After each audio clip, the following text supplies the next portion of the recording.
வந்து இன்னைக்கு கீரை கொழுக்கட்டை பண்ண போகிறேன். அதை வந்து உங்களோட ஷேர் பண்ணுறேன் எப்படி பண்ணுறதுன்னு. அதுக்கு வந்து ஒரு வேளை பச்சரிசி எடுத்து வச்சுருக்கேன். அதை வந்து ரவையாக வந்து உடச்சி வச்சுக்கணும், பொடி ரவையாக. நான் வந்து முளைக்கீரையில் பண்ண போகிறேன். கீரை இந்த மாதிரி க்ளீன் பண்ணி வச்சுருக்கேன். க்ளீன் பண்ணி நல்லா வாஷ் பண்ணி வச்சுட்டு பொடியாக கட் பண்ணி வச்சுக்கணும். முளைக்கீரை இந்த மாதிரி பொடியாக கட் பண்ணி வச்சுக்கோங்க. அரிசியையும் இந்த மாதிரி பொடியாக ரவையாக உடச்சி வச்சுருக்கோம். அதையும் இப்போ இந்த கீரையோடு மிக்ஸ் பண்ணுறோம். கீரை ரவை உடச்ச அரிசி ரவை உடச்ச இதில் தேங்காயும் போடுறோம்.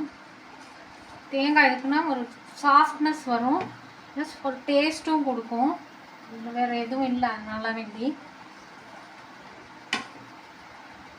காரத்துக்கு பச்சை மிளகா பெருசு பெருசாக போட்டுக்கோங்க.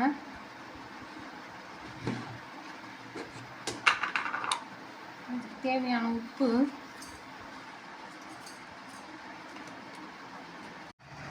இது மாதிரி பிடிச்சி பார்த்துக்கோங்க. கலந்த இது மிக்ஸை பிடிக்க வந்ததுன்னா அப்படியே சுப்பா 5 நிமிஷம் ஊறட்டும். பிடிக்க வரலைன்னா லைட்டாக திருப்பி தண்ணி தெளித்து இந்த மாதிரி பிடிச்சி பார்த்துக்கோங்க. இப்போ 5 நிமிஷம் ஊறிச்சு, பிடிக்க வந்து ஸ்டேஜ் வந்துருச்சு. இட்லி தட்டில் எண்ணெயை தடவிட்டு இந்த மாதிரி பிடிச்சி வச்சு 2 விசில் கொடுத்து அணைச்சிருங்க. இது காம்பினேஷன் வந்து தேங்காய் சட்னி, சிகப்பு மிளகா வச்சு தேங்காய் சட்னி அரைச்சிக்கோங்க. சாம்பாரும் நல்லாயிருக்கும், சட்னி வந்து நல்ல டேஸ்ட்டாக இருக்கும். சாப்பிடும் போது நல்லெண்ணெய் ஊற்றி சாப்பிட்லாம், நல்லாயிருக்கும்.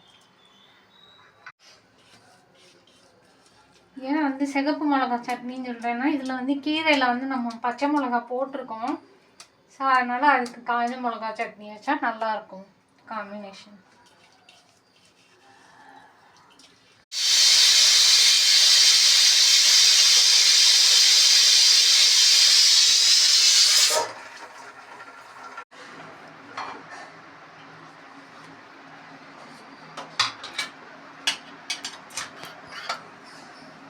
கீரை கொழுக்கட்டை ரெடி ஆகிடுச்சு.